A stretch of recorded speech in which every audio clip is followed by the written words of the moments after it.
Chapter 19. Callum. I marked Bria Benton last night. Staring up at the ceiling with Bria tucked under my arm, I blew out a breath and let reality sink in. I had waited my whole life for 43 damn years to find my mate. Now she was finally here with me where she belonged. But in the next few weeks, Bria would become more animalistic, would grow canines and claws, ache for her belly to be swollen with pups like all she wolves did once they found their mates. And fuck? Bria shifted in my arms, her head falling back against the pillow over the crook of my elbow and her lips parted slightly. The blankets covered her nearly naked body, but boy did I want to rip them off of her and take her. Like all alphas, I wanted pups as soon as possible. I wanted my family lineage to continue. Our sons and daughters would be stronger than Bria and me and would become the greatest leaders of their time. Though with Adon sitting on the edge of my property and Bria not even have shifted once yet, pups weren't in the foreseeable future. It's too early, Bria mumbled, turning over completely and pulling the blankets over her head. Turn off the light, Jasmine. I'm having a good dream. About Professor Lee. Go back to bed. My lips curled into a small smile, and I shuffled out of the bed and drew the curtains closed. Bria needed all the rest in the world. I didn't even know if she really processed what had happened last night. She nearly fell asleep in my arms on the way back to my pack house. When she woke up, she'd be in a world full of shock that she was now werewolf. That would be the first of many obstacles she'd have to overcome.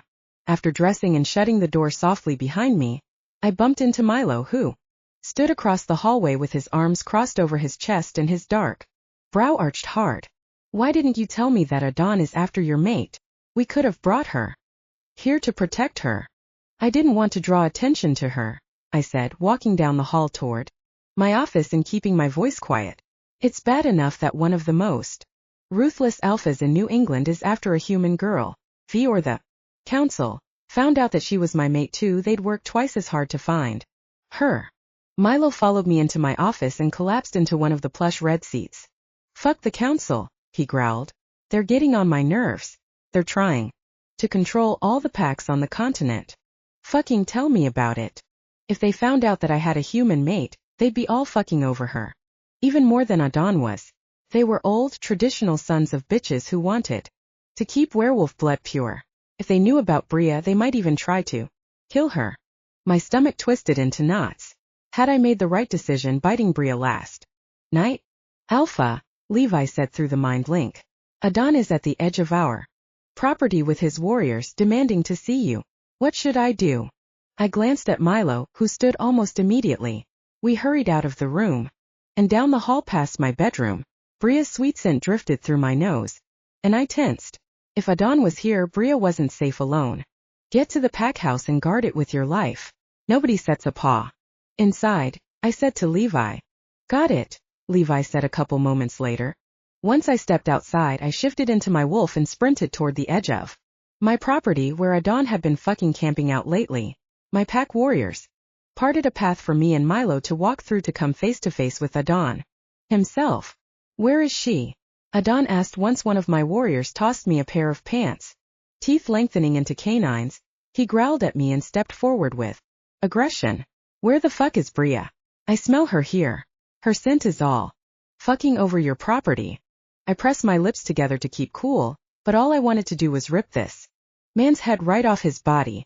What was his damn obsession with Bria, and why the fuck did he want her so badly? She was mine and nobody, not even Alpha. Adon would tear her away.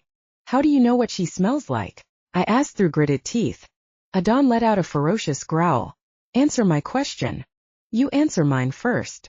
After glaring at me for a few moments, he took another threatening step closer and bared his canines.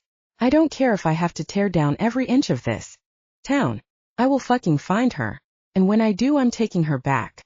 She's not yours to fuck around with. My wolf took complete control. I ripped my claws through his shirt collar and thrust him against a tree, canines lengthening and muscles flexing. Don't threaten me or Bria. I will rip you into 2 fucking pieces if you touch a damn hair on her head. You kill me, and the council will take away all your power and your people and claim your land as theirs, Adon threatened. And he was right. They would take away all my pack's freedoms. Everything I had dedicated my life to. You're working for the council? I asked. I don't work for anyone, Lee. He shoved me off him and back a few feet. If I did, I would have taken your fucking pack by now. He walked back to where his pack was gathered and nodded to the woods. Mark my words, Lee, I'll find her. I don't care how long it takes. We have the university in your pack. Surrounded. Once she leaves, I'll know it. When he started back through the woods, I growled. How do you know Bria? He had to be looking for her for a damn reason, and I needed to figure it out. Now. Adon called over his shoulder. If I told you that, you'd hand my ass over to the council. Once they disappeared, Milo shifted into his human and pointed through the woods. Why didn't you kill him? He's threatening to take away our Luna and your mate. We should have his head now. As much as I wanted to kill him right then and there, I couldn't. I fucking couldn't. The council would catch word that my pack wiped out another, that I was protecting a human, that Bria was my mate, and we'd lose more than only a couple of warrior wolves in war. We would lose this pack, our family, our Luna and my mate. I couldn't fucking risk it. Not yet. Not until Bria shifted for the first time and I knew that she could protect herself. Then I would fucking rip Adon to shreds and take the council on. Chapter 20. Be alright. Fuck, I whispered. Clutching my pounding head and sitting up in a bed that wasn't mine, I glanced around the enormous room and cursed at myself. I must have gotten so drunk at the party last night that I imagined going home with Professor Lee rather than some fratty senior. I ripped the blankets off my body and stared at my naked self. Double fuck. What did I drink last night to believe that I had actually found out that Professor Lee was a wolf and that I fucking believed that he had sunk his teeth into my neck? I hopped out of bed and paced the room, stumbling a bit, but grabbing onto a chestnut dresser for support. Did I actually lose my virginity to a rando last night? I had wanted it to be Lee so badly. Black stars danced in my vision, and suddenly everything appeared so much sharper. After I squeezed my eyes shut to adjust to the change in vision, I reopened them to stare directly into the dresser mirror, and everything returned back to normal. Except, nothing was normal. I stood in the middle of a stranger's room, completely naked, with a mark on my neck for puncture wounds where I had dreamed Professor Callum Lee had marked me with his canine teeth last night. My eyes widened. It wasn't a dream. After drawing my finger over each of the scars, I stiffened. Oh my god. I was now a wolf. A fucking werewolf. Yesterday I didn't even think that they existed. And now my sight was already starting to change. What would be next? Would I grow fur on my human body? Grow a snout? Canines? Claws? God, I hope that I didn't have to run with a pack too, because I hated running. Moving closer to the mirror, I touched every inch of my face to check for any other wounds or differences, but I found nothing. Least not yet. My stomach twisted into knots. What was going to happen to me? And where had Callum gone? Should I even call him that? He was still my professor. Once I found some clothes to wear, I opened his bedroom door and stepped out into a huge hallway, decorated with carved wooden accents. Wandering down the hall, I glanced into a couple of spare bedrooms and scrunched my nose. Professor Lee lived in a mansion or something. I had never seen this many rooms in one hallway in my entire life, except Aiden's house. I had only been there once, but there were so many rooms and so many people that I had gotten lost one too many times. The last door on the left was open ajar, and I glanced into it, hoping that Lee was inside, filled with books with tattered spines and shelves that covered almost every wall that wasn't a window. A large and empty library sat inside. My eyes widened and I walked in and down the rows of books, drawing my fingers alongside a bookcase until I reached the window. Outside, a group of people, both old and young, chatted together on the lawn, some sunbathing, others barbecuing, and the children chasing each other. A couple of wolves ran up to the group and shifted into humans, their carved bodies bending at all sorts of angles and their bones snapping in and out of place.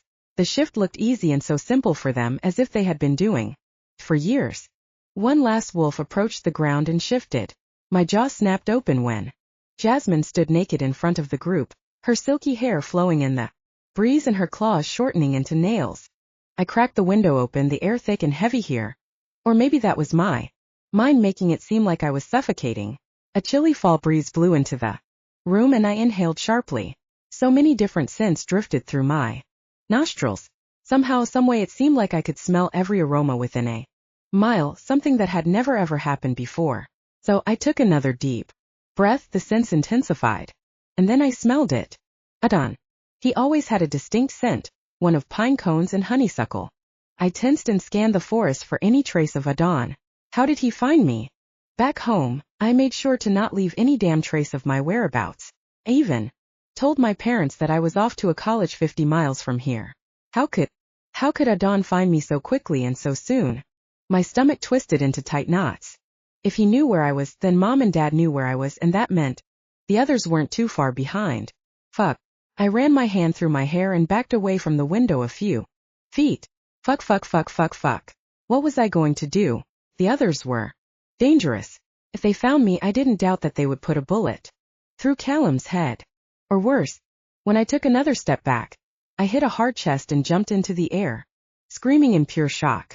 Someone grabbed my arms from behind and pulled me closer, drawing his nose up the side of my neck. Bria. Chapter 31. Callum. Why are you getting up so early? Bria asked, turning away from the window and pulling me down into the bed with her. Come sleep with me a bit more. We have all morning. Class doesn't start for. She opened one eye and glanced at the digital clock. Like 2 hours. I have a meeting this morning, I said. Go to school with Levi and Jasmine. Please stay, she whined, digging her claws into my forearm. Please. After kissing her head, I peeled her off me and walked to my closet to grab a shirt and tie. If I start missing meetings and classes because you want me to stay with you, people are going to get suspicious. Not everyone in the school is a wolf, Bria. They don't understand this. And by this, I meant this growing, intensifying connection between us. Sure, if I taught in a werewolf-only school, things would be different. But there weren't many of them anymore. Mainly because the council didn't want anyone to learn all together and get ideas that they couldn't suppress. It was ridiculous. I balled my hands into fists and continued to dress for the day. When Adon and I could get more packs to agree to go to war with the council, then I would gladly destroy them piece by piece. But until then I had to prepare my pack and wait. Bria was right. If the council came at us now, I wouldn't be able to destroy them. No wolf, no alpha, no pack was strong enough to destroy them by themselves. Fine, Bria mumbled. But you're going to get it later. And how am I going to get it? I asked, leaning against the doorframe and smiling at my mate's sleeping face. She groggily opened her eyes and squinted at me, her eyes glowing enough for me to see the wolf inside of her, already ready to come out and see the world as her own being. You'll see. After giving her a laugh, I walked down the corridor to the back door, ran a hand through my hair and sighed. What was worse about this whole thing was that if the council found out that she was a wolf now, they would have even more of a reason to try to take her from me and destroy her piece by piece. Hell, nobody knew what they wanted with a human girl now. You'll never figure out why they want her, Adon said, slipping out of one of the spare rooms that I let his pack sleep in for the past couple days. Part of me loathed the thought of him in the same house as his ex-girlfriend and my mate, but he was here to protect her. At least that was what I fucking hoped. It doesn't make sense, I said between clenched teeth, walking out of the pack house. It never has, Adon said, following me through the woods and down the path toward the university. I've been trying to figure it out for months. I even killed her brother to get information out of him about why his parents would trade his sister. But none of them ever gave me anything. The council hates humans mating with wolves. Why would a group of wolves want a human? I asked myself, shaking my head and trying to wrap my mind around. Yet the more I thought about it, the less and less it made any sense. I know you don't want to hear it because you're her mate, but Adon paused and blew out a deep breath. Their leader, Tiago Medina, has always had a thing for her. He had been the one to convince the council to bring her in and pay her parents an absurd amount of money for her. Shit. Not that fucker. When Tiago was younger, he had been the strongest advocate to ban the one Alpha and numerous other books that suppressed the werewolf species into thriving. He wanted complete control of the wolves and didn't want any of us to revolt against him. I had met him once during a meeting with all the alphas in North America, and I hated him then. Now I loathe that man more than anything. But one thing was fucking certain. I would not let him lay a hand on my Bria. If we find out what he wants with her, we'll know how to stop him, Adon said. How do you suppose we do that? I snapped, spotting the school in the distance. I'll come up with something, he said. I stopped in my tracks, turning toward him. Why are you doing this? I asked him. Why are you still trying to protect Bria now that you have found your mate and she has found hers? You're no longer together anymore, and I don't like how comfortable you are with her. Adon paused and growled. Because Bria helped me out of a lot of shit that you don't need to know about. I'm not doing this out of the goodness of my heart. I don't try to lead like the one alpha like you do. I hurt people, and I've wanted to hurt the council for far too long. And Jasmine? I asked. You'd better not hurt her in the process. She's my wolf before she is your mate. It's my job to protect her too. Jasmine? Adon trailed off, staring back through the woods at the path we had walked. She's my mate. And like with Bria, I would do anything to protect her too, which is why I'm not stopping until the council is defeated. They're not just after Bria now that I killed her brother. They're going to be after me and Jasmine too. For the first time, I almost felt bad for the alpha. I recognized that look on his face. I understood that fear of not being able to protect the one woman that he loved the most. It was close to helplessness, pain, sorrow, and agony. The unknown was never too far behind. If you screw me over, I will kill you, I warned. I won't hold back like I had last week. I don't expect you to, Adon said. We're going to defeat these bastards and go our separate ways. Deal. He held out a hand for me to shake. I grabbed it and squeezed. Deal. Chapter 40. Be alright. After Holden rudely told me, in front of Callum, that if I ever wanted a boyfriend, he'd contact Tiago, I stomped back to Callum's office with him. Seething. Holden had some damn nerve to say that to me after everything that happened between the council and me, and while Callum was listening, I didn't care anymore what the council knew about me. Flying into Callum's office, I paced around the room. It was obvious during my nice chat with Holden for the past few hours in the library that he knew that I knew about the council and about him. He wasn't stupid, and neither was the council. They were some of the smartest damn people that I'd ever met. Holden probably knew that we figured it out the first day of class. Maybe that was what he wanted. Callum shut the door behind us and cleared his throat. Bria, what was that? Eyes snapping open wide, I turned on my heel toward him. What was what? You talk so bluntly to Holden about the council. You're putting yourself in danger. For the first time ever, I snapped at Callum. I couldn't hold myself back. Had so much anger built up inside me from seeing Holden and listening to him taunt me for the past few hours while I was fucking stuck at that library. All I wanted was to go through college quietly. I didn't want this shit. Don't scold me for this, Callum, I shouted, my heart pounding against my rib cage and my breath coming out choppier. You don't know what I had to endure for the past few hours or the past few months before I met you. You don't get to decide how I respond to someone who is threatening me. Tears filled my eyes, and I didn't have time to stop them before they began pouring down my cheeks. And as much as I tried to push them away to remain strong and unstoppable, the thought of the council taking me away from my mate, or taking my mate away from me, was killing me on the inside. Callum stepped closer to me, giving me those hard hazel eyes. I'm trying to protect you, Bria. Well, you can't, I shouted through my tears. Nobody can. Holden already knew who I was.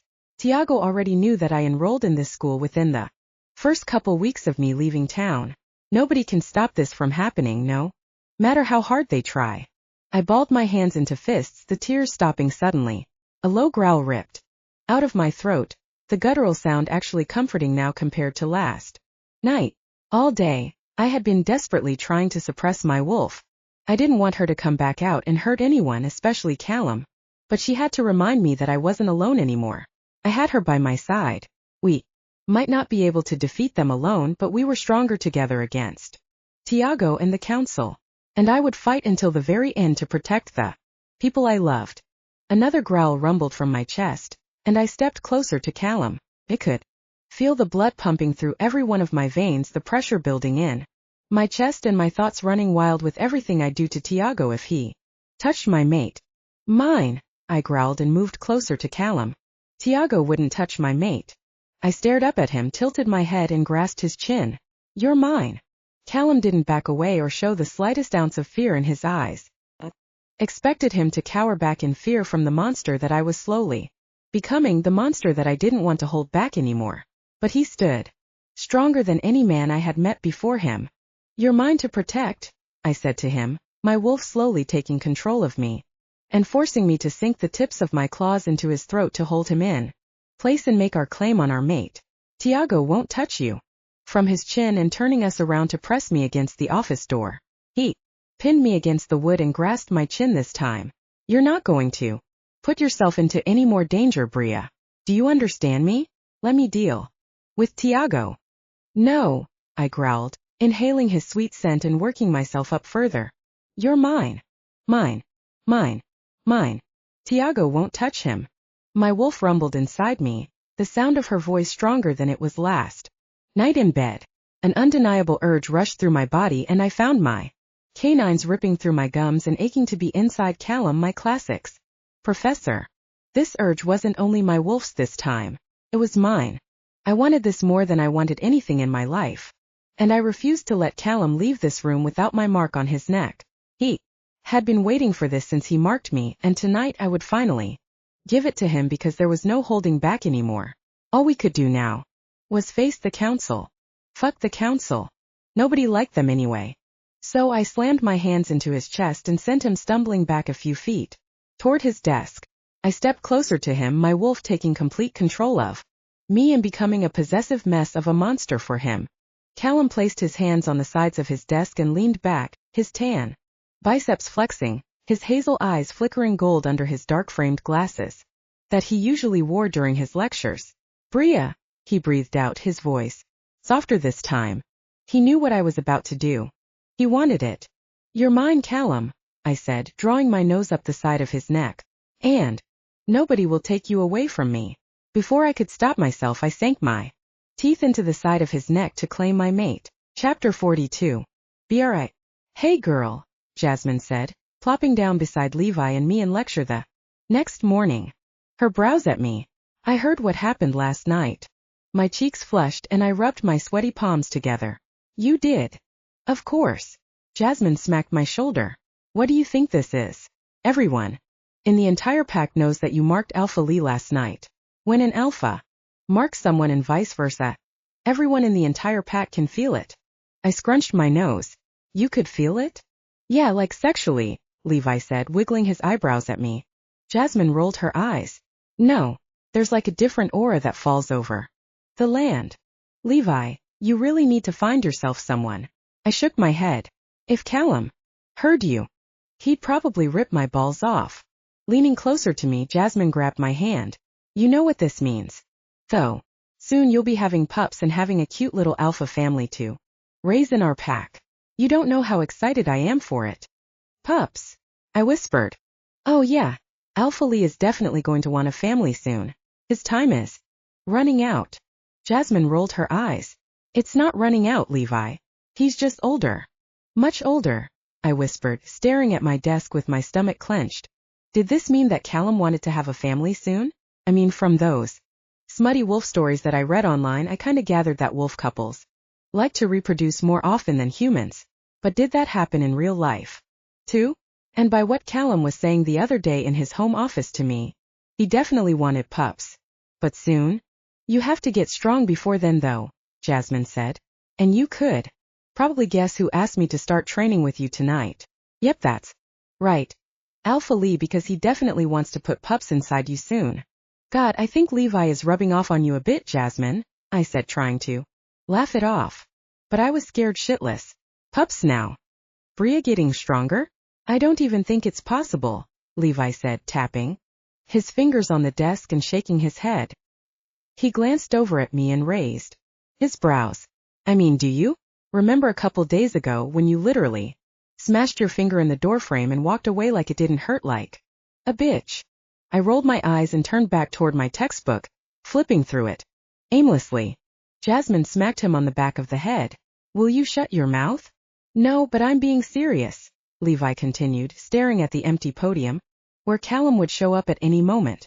"Like, how the hell are you supposed to get any stronger than you are now? You stopped 2 alphas from killing each other in your human form the other day."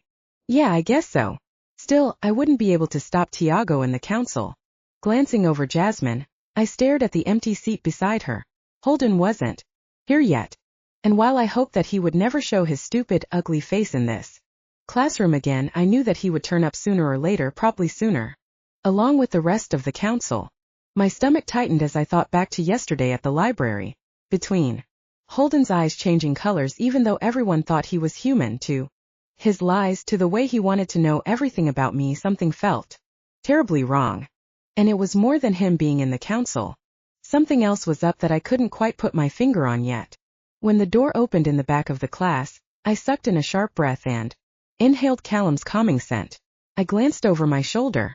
He walked down the center aisle toward the front of the room with his laptop case slung over his shoulder and his eyes on me. I swallowed hard, my cheeks flushing at the thought of yesterday in his office, and glanced at his neck.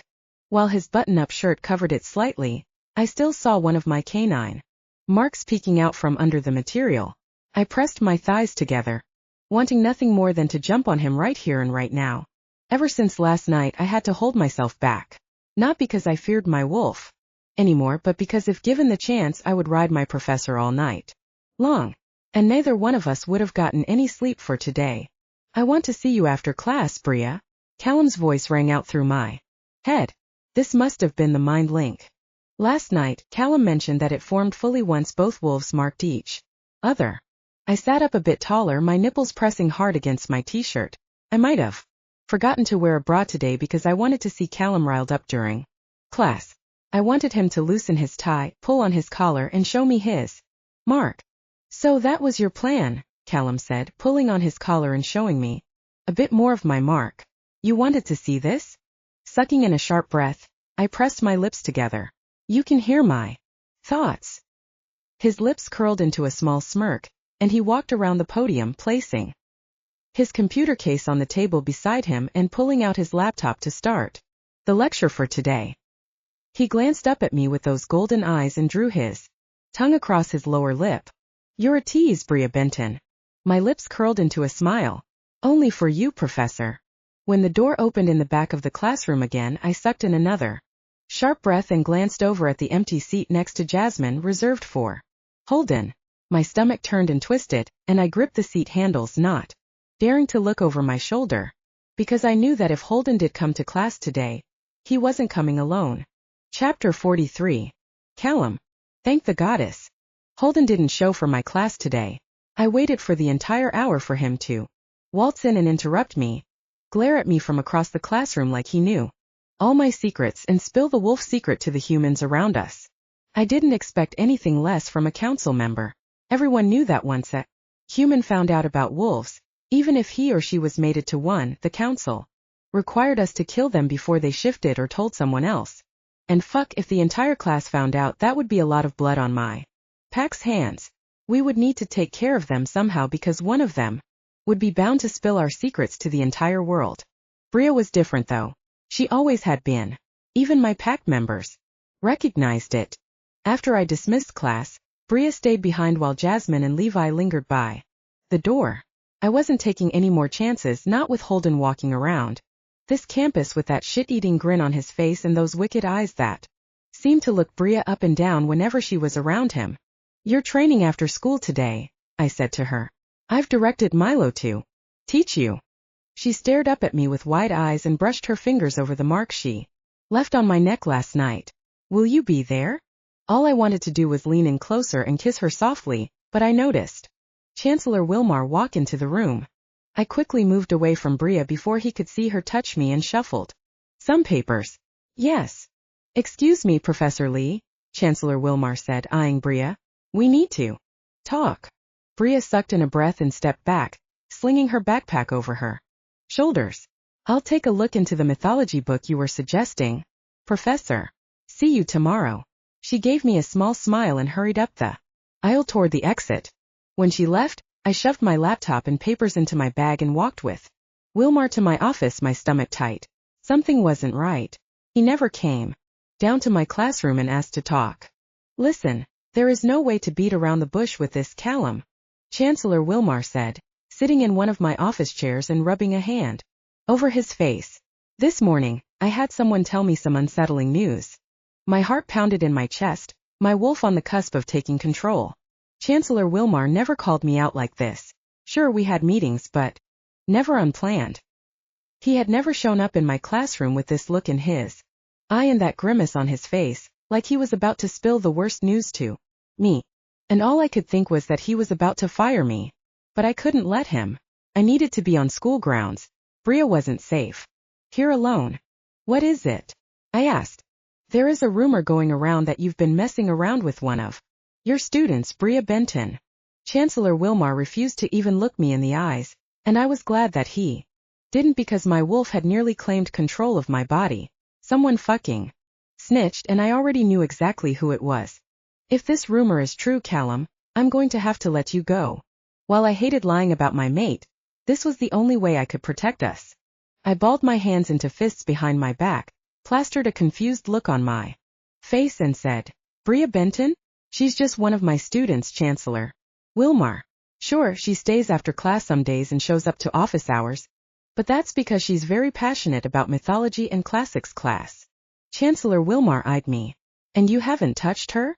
Fake a fucking laugh, Callum. Lie. Protect her. You know I would never do something like that. I would never risk this job. And teaching the subjects that I love by touching one of my students, never. Mind having a relationship with one of them. I take my job very seriously. Chancellor. After a couple moments, Chancellor Wilmar swallowed anxiously and nodded. That's exactly what I thought, Callum. I just needed to confirm it. I can't have anything like that going on in my school. It would give us a bad reputation. If you don't mind me asking, I said, trying to be as inconspicuous as possible. Who told you that I was doing something like that? Spreading rumors like this should not go unpunished. This could have cost me my job. Standing up, Chancellor Wilmar walked to my office door and clasped his hands. In front of him as I followed him, one of your students who transferred out of your class this morning reported that you have been paying special attention to Bria Benton. But he placed a hand on my shoulder and squeezed. Don't worry about it. I'll get it handled. My claws sank into my palms behind my back. That fucking asshole. Holden had been on my shit list since I met him, but now I was going to kill him. I would spend the rest of the day searching for him lurking in these school halls. I would not lose my job in Bria because of a scheming council member. I would not fucking let him leave this university. Chapter 44. BRI.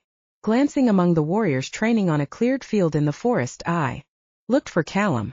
I hadn't seen him since this morning when the Chancellor pulled him away to talk. From the moment I saw the Chancellor standing at the door, I knew something wasn't right. And now that Callum hadn't even tried to contact me since class, I was worried. What if something had happened to him? What if the Chancellor found out about Professor Lee's and my little sexcapades in the classroom, in his office, and even in his bed? What if he had spent all day clearing his office because the Chancellor fired him? My stomach twisted and turned. But then Callum would have come back to his pack, wouldn't he? He wasn't here. We're going to start with a run around the property, Milo said, gaze focused on me. Though he hadn't said merely a couple words to me after Callum marked me, Milo actually gave me a warmish smile, if I could even call it that, and nodded to the woods. Try to keep up, pup. The entire pack began at a quick pace, sprinting through the thick brush that surrounded Callum's pack house. My wolf stirred inside me, pushing me faster than even I expected, faster than I had even run before. Run faster than him, my wolf said through my mind. I ignored her and kept a steady pace beside Jasmine and Levi, scanning the woods to check if Callum was here somewhere watching us. Yet still there was no sign of him. Jasmine told me not to worry about him, but how could I not? He wore my mark. Our mark. He was mine now as I was his. And this whole wolf thing was screwing with my head. I had never once felt the strength of the connection that I had with Callum with anyone else in my life. Not my brother. Not my parents. Not even Adon when we were together. It was surreal what being mated did to someone. After our run around the property, I slowed to a jog once we made it to the field and placed my hands on my knees to try to catch my breath. Callum wasn't kidding when he said that this whole training thing would be hard. We had barely even warmed up yet and I was already dying. You know the drill, Milo said to the rest of the warriors, walking over to me. Callum has given me orders to teach you how to fight, Bria. If you're going to be our Luna and fight the council, then you're going to know not only how to protect yourself but also how to kill. Levi chuckled. She already kills that dick. Jasmine punched Levi square in the jaw to shut him up and pulled him to the side. I'll take care of Levi while you teach Bria. Unless you need us to help. You beta Milo. Go ahead, Milo said to her. Once Jasmine dragged Levi to the corner of the training field, where warriors were throwing, tossing, slamming into each other with their entire might. Milo turned to me and nodded. Callum said, you're stronger than other humans turned wolves. Can you shift yet? Chewing on the inside of my cheek, I shook my head. No. Why don't you try it? He asked me, lowering down onto his hands and knees, and expecting me to do the same. Reluctantly, I knelt before him and placed my palms on the solid ground, mirroring his steps. When he slowly started to shift into his giant brown wolf, I watched in amazement. I had seen it before, but I didn't know how my body would ever do something like that. Shift, my wolf said. Now. After taking a steady breath, I squeezed my eyes closed and tried hard to imagine myself turning into a wolf, my nose lengthening into a snout, my teeth growing into canines, my bones breaking and forming into the longer, thicker ones of a wolf. I spent 5 minutes desperately trying to shift, only to come up with nothing. When Milo had enough of me screwing around, he stood and nodded for me to follow him. It looks like you still need some work. Let's focus on getting you stronger and fighting in your human form. It will help you once you can shift. Letting out a sigh of disappointment, I stood to my feet and stared up at him. Okay. I glanced around again to check if Callum was back, but still nothing. My stomach twisted into knots. Do you know when Callum will be back? I haven't spoken to him all day. He should be back shortly, Milo said. Now why don't we start with a fighting stance? Scratching the back of my neck, I slowly got down into the best fighting stance I could muster. Truth was that I sucked at this, yet somehow my body seemed to react the way I needed it to when there was danger around. Like it had when Callum and Adon were fighting ruthlessly with each other. Like it had when Holden threatened me. I hadn't thought. I reacted. Milo took one look at me and chuckled. Oh Bria, this is going to be a long night. Chapter 45. Callum. 1 Alpha. I told Bria that I tried hard to lead like him, with authority and respect, but I lied. I stared down at Holden lying on my desk, his body covered in deep claw marks, and his clothes soaked in blood. With drenched hands, I picked up his carcass and handed it to Adon, who snatched him from me and scrunched up his nose. Get him out of my office before someone spots him here, I said. You owe me, he said, then glanced out the door crack and sprinted down the hallway. After I slammed my office door, I ran a blood-covered hand through my hair and swept all the ruined exams and papers off my desk and into a trash bag, cleaning my school office as well as I could before someone saw. I was no 1 Alpha. I was an alpha who would do anything to protect his mate. Even kill. Once everything was clean, I ran my hands through my hair and paced back and forth in my office, glancing out the window to see Adon disappear into the forest. My stomach was in knots and I couldn't stop but think that after this, the council was bound to come find us. 10 minutes passed, and Adon emerged from the woods. I grabbed my things to bring home and locked up my office to meet him right outside the building. He nodded and grimaced. Did you hide his body? I asked Adon. Yes. Where? Adon growled. You don't want to know. Drop it. It's done.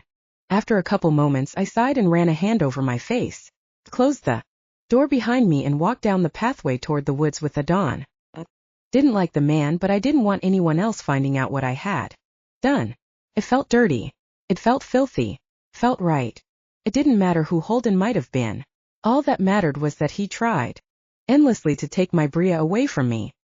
He offered her to be with the council. After everything they had done to her. He had trapped her in the library. He had tried to get me fired. Now he was gone and I could finally go home to Bria. As much as I fucking loathed Adon, I sucked in a breath. Thanks. Thanks. Adon asked, surprise laced in his voice. For taking care of him, I said, balling my hands. The Chancellor asked about my relationship with Bria today. Holden had tipped him off. If I hadn't taken care of him now, then I wouldn't have put it past him to spill the wolf secret to the world next. That's the shit that the council does, Adon said. We continued down the path toward my pack house in silence. I couldn't wait to get back to see Bria. I had to ignore her all day because all the professors and the Chancellor were watching me closely. Wilmar might have taken my story as truth, but I wasn't taking any chances. If he even saw me look at Bria on the quad, he might fire me. She had been contacting me all day, but I had to ignore her. It hurt me too so fucking badly. I wanted to scoop her up into my arms, bury my face into the crook of her neck, and kiss the mark I had left on her pretty throat. She was the only woman who could calm me with a touch, with a mere smell. Walking closer to my property with Adon, I smelled the air to see if I could catch her scent, but my wolf suddenly went wild inside my body and forced me to stop in my tracks. I lifted my nose to the air again, inhaled deeper, and tensed. A foul scent, mixed with blood, lingered heavily in the air, coasting in from the south from my property, in waves curling around all the trees and consuming me. Almost immediately I shifted into my wolf, my claws digging into the dirt and my canines dripping with saliva. The council was here. The council was trying to take my Chapter 46. BRI. Fire raged around me, engulfing the trees and Callum's people. Screams from the pack echoed through the smoky forest. I pumped my legs as hard as I could, and glared into the fire to see if anyone was trapped. The council was here for me. I should have been running far away from here. But I couldn't get myself to leave while there were innocent people burning in the woods, all because the council didn't care who lived and who died in war. They would search the ends of this fucking earth until they captured me again. Still, the promise of horrors and terror forced me to keep moving. Could have turned myself in and stopped this entire thing, but they would do worse to me. This time compared to what they had done last time. Callum didn't know half the shit they put me through, and I refused to ever tell him. If he found out about it, he would hate me for who they had forced me to become, the test they promised to run, the sterilization. All for what? I didn't know. Please, someone help me. Callum's mother shouted from the fire. Digging my heels into the ground, I stopped in my tracks and raced toward her. She was half-shifted, her arm stuck underneath a burning and collapsed tree. Swallowed hard, told myself that I would do anything to protect them, and shoved my hands right onto the burning tree to push it off her. Sweat dripped down my body from the sheer temperature. I pulled her away from the fire and placed my hands on her wolf-like arm, patting out the flames as best I could, but the damage had already been done to her. These burns would never heal. Not even as a wolf. Dear, she said, fully shifting back into her human form. She clutched her broken and fragile arm and let a tear fall down her cheek. Your hands, they must be burning. Where did you get all that strength? I turned my hands up and stared down at the burn wounds that were healing quickly on my skin, something that had never happened before. If I was still a human, I would have had burns on my hands for the rest of my life. Even as a werewolf, I didn't think I'd be able to heal this quickly. Neither did she, apparently. Your wounds too, she said in a breathy whisper, staring at my hands with wide eyes. I glanced down at her with furrowed brows, then shook my head and grabbed her unbroken hand. Fire crackled all around us, and the sound of howling echoed through the woods. Still, I didn't recognize any of the howls as Callum's. We have to get out of here. They're coming. I can't move, she said, tears pouring down her cheeks.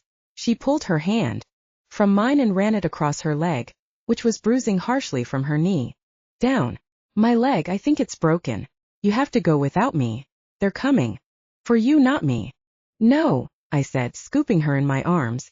I'm not leaving you here. Suddenly, a wolf with large gash wounds across his abdomen sprinted through the forest toward us. With his tail on fire, Milo shifted into his human and grabbed Mrs. Lee from my hold. We have to get you out of here, Bria. They're pushing us back farther onto our property. Where's Callum? I asked, following him through the trees. I saw him back there in the fight. I haven't had a chance to talk. I turned on my heel and hurried back toward the fire and the fight. It was so stupid, but I physically couldn't stop myself. I should have known better, but Tiago and the council would kill Callum, and I couldn't let that happen. Not when Callum made me the happiest that I'd ever been. Milo captured my wrist and yanked me back. We have to. Large, vicious wolves leaped over the fire from all directions and stalked toward us with their sharp canines dripping with thick, bloodied saliva. My heart hammered inside my chest as I scurried back until my back hit Milo's bare chest. Fuck, we're screwed. You need to shift, Bria, Milo said, holding Mrs. Lee close to his chest. That's the only way you're going to get out of here alive. I don't care how hard it is. Fucking shift now. Don't let them kill you. Adrenaline rushed through my body. I dropped to my knees and squeezed my eyes closed, knowing that I wasn't ready, knowing that I wouldn't be able to shift. Right here and right now. I didn't have the power or the time. Still I tried, and I tried hard. Bria! Milo shouted, placing Mrs. Lee beside me. Anytime now. Tears built up in my eyes, and I tensed my entire body, hoping that I could force myself to shift in front of the entire council.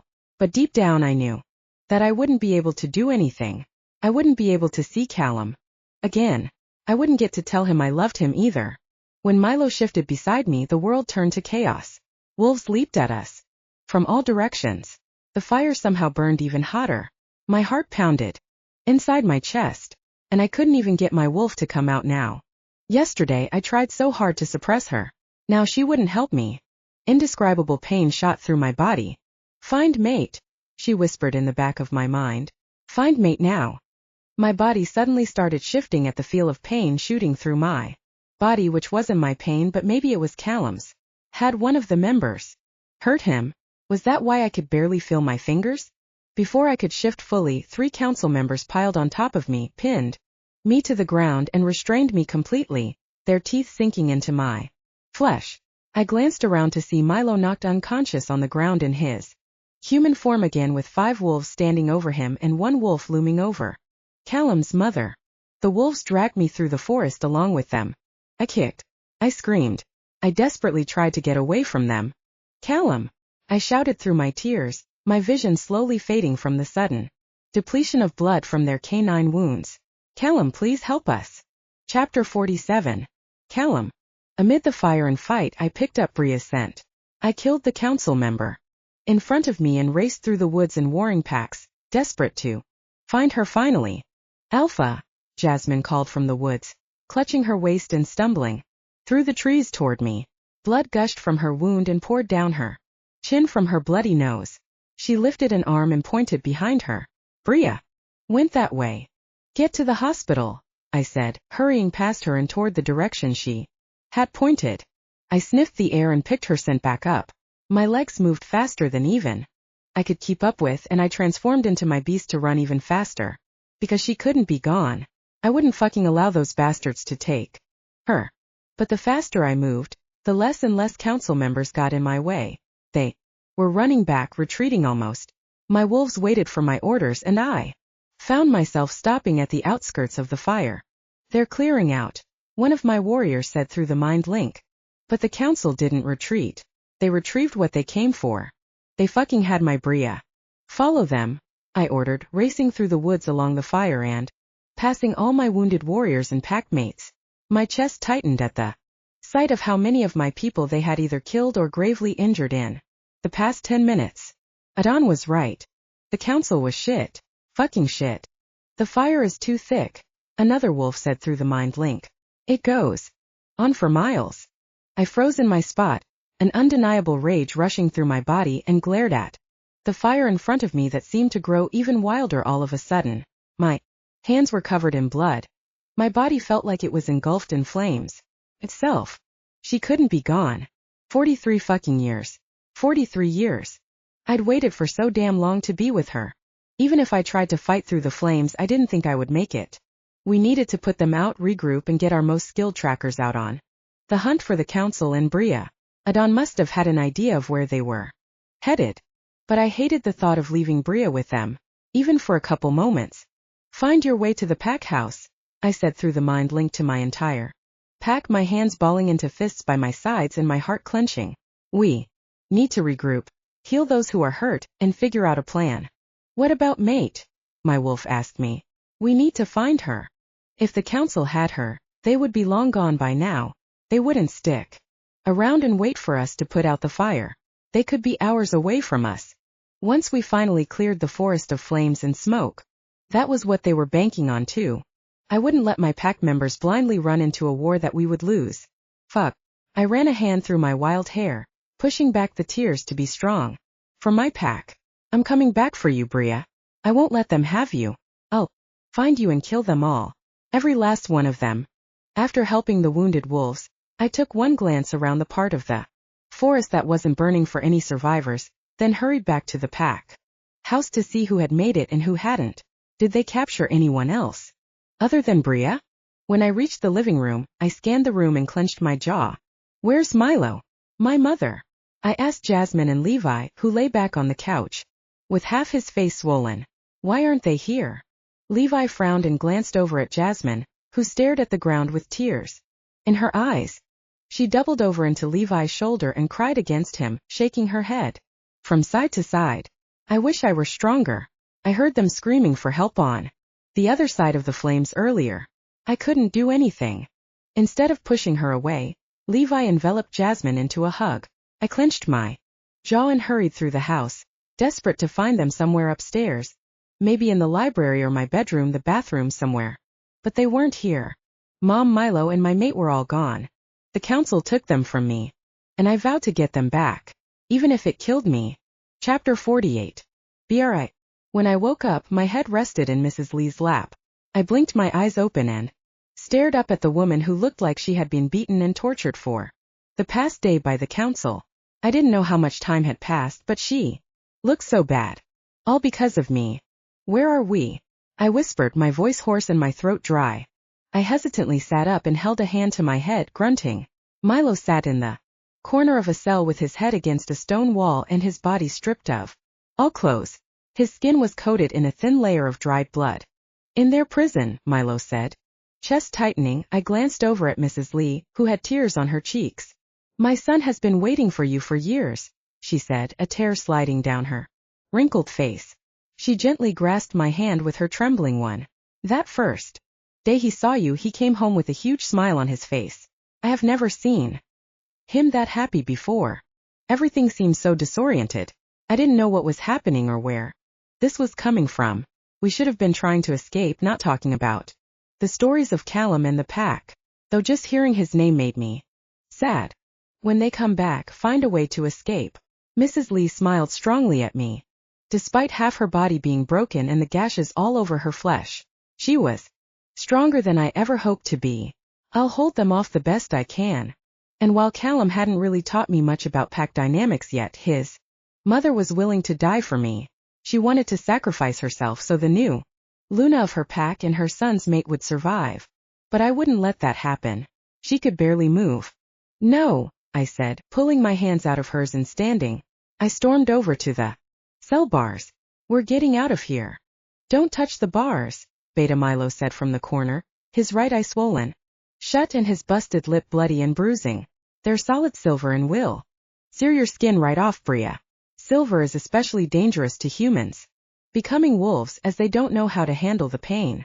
Milo might have told me not to touch the silver, but I couldn't sit in this cell with Beta Milo and Callum's aging mother. We wouldn't survive here like this. Through the night, I'd seen and heard the terrors of what the council did to people during the night. I refused to let that be us, or at least I refused to let that be them. If I had to stay here to please Tiago and have him torture me day in and day out just to ensure that my mate's pack was protected, then I would. Nobody deserved to die because of me, especially because the council couldn't care less about Callum and his wolves. They wanted me. They found me.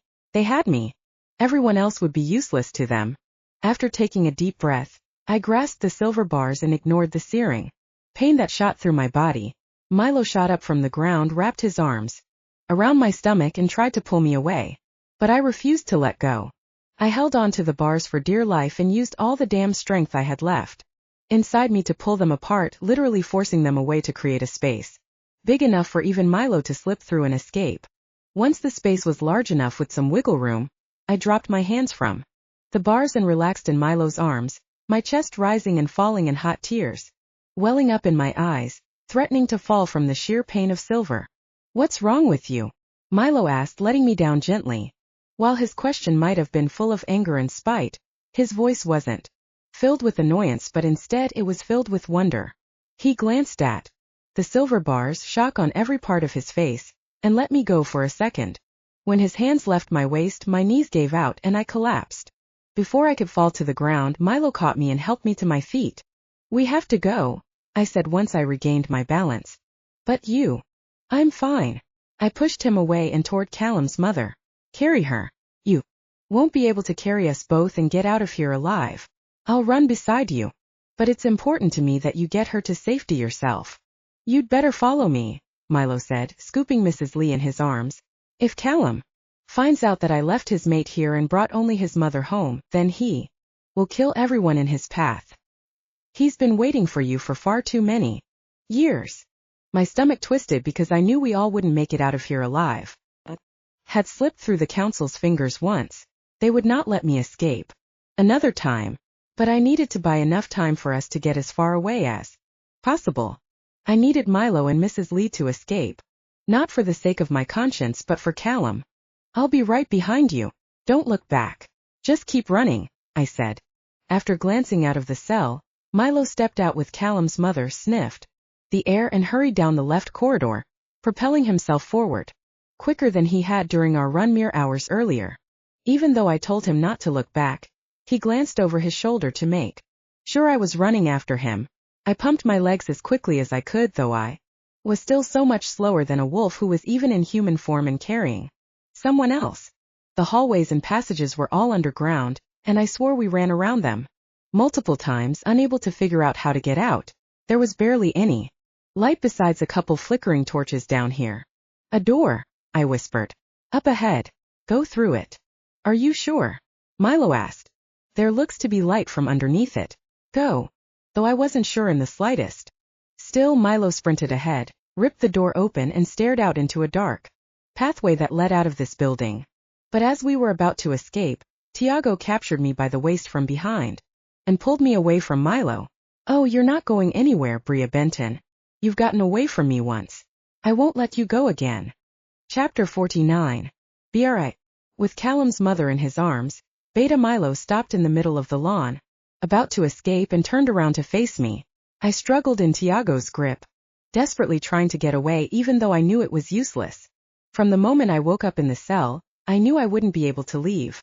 Especially not this easily. Go! I shouted at them, hearing the other warriors running down the steps toward us. If they made it down here, then they would torture Milo and Callum's mother. And I couldn't live with myself to see them hurt or hurting. It was all my fault that they were here. It was my fault that they were captured and in pain.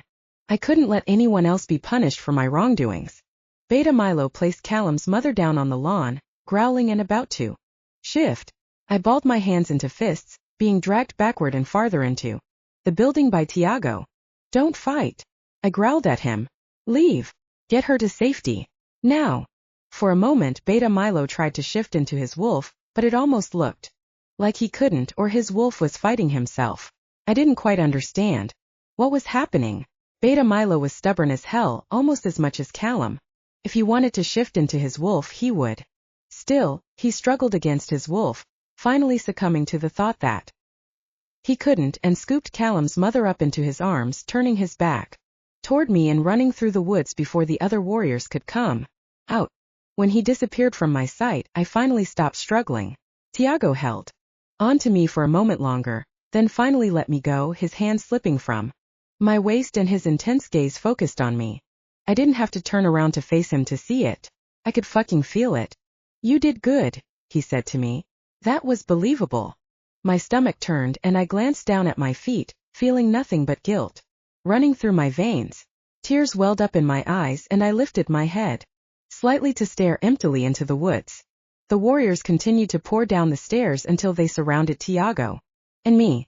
I raised my hand before they could run out into the woods and capture Milo and Callum's mother. Nobody else deserved to die. Promise me that they'll be safe, I said through gritted teeth, tears spilling down my cheeks. Promise me that you'll put out the fire you started at their pack and use the medicine you have to heal their wolves so none of them die. That was the deal, Tiago said to me. But if they're already dead, then we see. I twirled on my heel, glared up at Tiago and poked a hard finger into his chest. No, you're going to save them all. I know you have medicine here too. Save even the recently deceased. You will save them or you won't get anything from me. Rage rushed through me and Tiago's face paled. I know what you want from me. Holden was crystal clear during our chat in the library where I knew you were watching. If you don't keep up your side of the bargain, we have no deal, Tiago. That deal was made before your mate murdered Holden. I clenched my twitching jaw and snatched Tiago's throat in my hand, shoving him against the wall so hard that his body dented the stone. You're going to heal them, and then you get everything you've been torturing me over for the past 2 years. No more deals with my family. You have a deal with me now. And while I was doing this to save Callum and his pack, I still felt guilt. Deep in my bones, rushing through my veins, spreading throughout my entire being. This wasn't how my life was meant to turn out, and if Callum knew, he would hate me. When I let go of his throat, he turned to the warriors behind him. Send them supplies. But, Alpha. Now, he growled, rubbing his neck. A couple of warriors disappeared into another room and came out a few moments later with advanced supplies, heading toward Callum's pack. Before they could exit through the door, I placed my hand up to block them. Put out the fire too. They glanced at Tiago. Do it, Tiago ordered. Once I pulled my arm away, they scurried out the back door to travel to Callum's property. I turned back to Tiago, loathing myself and what I had become since Callum marked me. I fucking loved being with him. I just hated being hunted like this. I hated putting people in danger. That wasn't how we agreed it'd go down, I said through gritted teeth, pushing back the tears because I didn't want him to think I was weak. Tiago took advantage of the weak. You promised me that nobody would get hurt. You didn't give us much of a choice with your power. You have scientifically advanced wolves, I ground out to him. You could have done it cleaner. You could have captured me without anyone getting hurt or dying in the process. But you wanted to show how much power you had. But he didn't know true power. Yet, he wouldn't know true power until I gave it to him. That was the deal. This power building inside me in exchange for never hunting me or Callum's pack again. And I had not wanted to be hunted or hurt for the majority of my life. It was a deal that I couldn't pass up, no matter how terrible the consequences were. I wanted this endless torture to end. Chapter 50. Callum. 40 minutes after I gathered all the people gravely injured from the attack into the pack house, I stood at the door and watched impatiently as the pack doctors healed them. Most of my pack warriors were down for the count, which meant we wouldn't have a strong pack to find and attack the council. Even Aiden's pack was injured. Beta Milo thrust open the door behind me, holding Mom in his arms. My eyes widened, and I took my mother from him and placed her on a bed next to other warriors so she could be healed. When I knew she was settled, I glanced out the door to find Bria. Where is she? Where's Bria? I asked Milo. Beta Milo looked away and refused to make eye contact with me. My stomach turned and twisted, and I balled my hands into fists so tightly that my claws sank right through the skin on my palms. I tried to stay, Beta Milo reasoned, head hung down in guilt. I tried so fucking hard. You can ask your mother. I wanted to shift and run after her. Capture her from Tiago and bring her with us. But what? I growled, anger rushing through me. But you didn't bring your Luna home. Milo was the beta of this fucking pack, and Bria was a new wolf who hadn't even shifted yet. She couldn't protect herself there with him. I had seen the fear in her eyes every fucking time she spoke about him. There was more than what she told me. He had done or promised unspeakable things to her. I'm sorry. Beta Milo bowed his head for the first time ever. She ordered me to leave. He's telling the truth, Mom said, shaking her head. I wanted to save her, too, but as soon as those words left her mouth, Goddess, it sounded and felt like an alpha's order. Stronger than any orders you've ever given. Whispers erupted throughout the pack house, and I growled to silence my pack and my family. I stared at Mom and Beta Milo, my chest in tight knots. How could Bria's command be as strong as an alpha command? How could she? One alpha, Mom said, giving me a smile. It's her. It can't be, I said. It's a fable. You're a mythology professor, Callum, Mom said. You know that many of those stories come from the truth. And I know that you believe in him or her too, no matter how much you think you don't. She's real and she's Bria. Alpha, the fire went out, one of my warriors said, hurrying into the room. Another wolf came from behind him with duffel bags. He dropped them in front of me and unzipped them. There is medication here too for all our wounded wolves. We found it on the outskirts of our property. It's Bria. I'm sure of it. Mom smiled wider. She pulled the silver bars apart with her bare hands. It was unbelievable what she could do even as part werewolf now. If she didn't have one alpha's power, then she wouldn't have been able to do that at all. She's not even a wolf yet. I said, pacing back and forth. Why would they want her? Mom pressed her lips together and stared at me through wide and watery eyes, then glanced over at Beta Milo, who looked down at his feet and clenched his jaw. You know why they want her. Tiago desires power. He will do anything to take it from her. Unable to stop myself, I let out a growl and stormed upstairs, leaving my pack alone. I hurried up to my office, pushing a hand through my thick brown hair, and slammed the door behind me. Pain rushed through every bit of my being, my chest tightening until I could barely breathe. Why hadn't I told Bria I loved her today? Why had I ignored her? Why didn't I protect her? Why was she gone? If I had been a bit quicker or more on my toes or smarter, I could have stopped this before the council descended upon my pack, started a raging fire, and stole my mate, the one woman I had been searching for my entire life. Anger overtaking me, I slammed my fist right through the drywall, through the bookcase to the other side of the room, and ripped the important papers off my desk. What the fuck was wrong with me? Why had I let this fucking happen? A ferocious roar escaped my throat as I continued to tear my office to pieces. This was my fucking fault. I couldn't be strong enough. I couldn't save her. Tiago and his asshole warriors marched onto my property and stole my mate. The one alpha book lay at my feet, staring up at me and taunting me. All my life I had looked up to the man in this book. I had dedicated years of my life to try to be like him, but when the time came I couldn't lead like this. I kicked the book across the room and watched it slam against the wall. Fuck.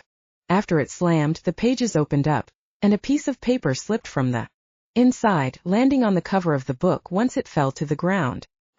Must have been one of Bria's many notes she took on every mythology book I gave her. My lips turned into a frown, and I stopped ripping up my office and walked over to it, kneeling down in front of the book and taking it in my hands. On the slip of paper, in Bria's cursive handwriting, read the words. I'm sorry, Callum. I did this to protect us. If you want to hate me, I understand, but I refuse to see you or any of your pack mates die because of this. For moments I stared at the note in confusion, and then it hit me. Bria planned for her capture. Bria wanted the council to take her. She fucking wanted to protect me and our pack when it should have been the other fucking way around. I should have been the one protecting her, saving her from the torture that Tiago would soon put her through, if he hadn't already. At the bottom of the page there was an arrow. I turned the paper over and let a tear fall down my cheek, feeling so fucking helpless.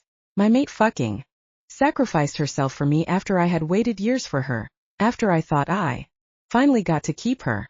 The rest of the note read, I'm sorry that it came to this. I'm sorry that I put you in danger. I'm sorry that the next time you see me, I'll be nothing anymore.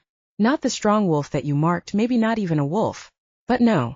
That no matter what happens, I will always love you even if you dedicate your life to hunting me down and killing me for this betrayal. You're mine and a good mate always protects her alpha. Chapter 51. Be alright. Tiago stared at me and followed me toward the doctor's office in the middle of this pack house that was way too large for me to honestly keep it straight. I walked with my shoulders pushed back and my head held high.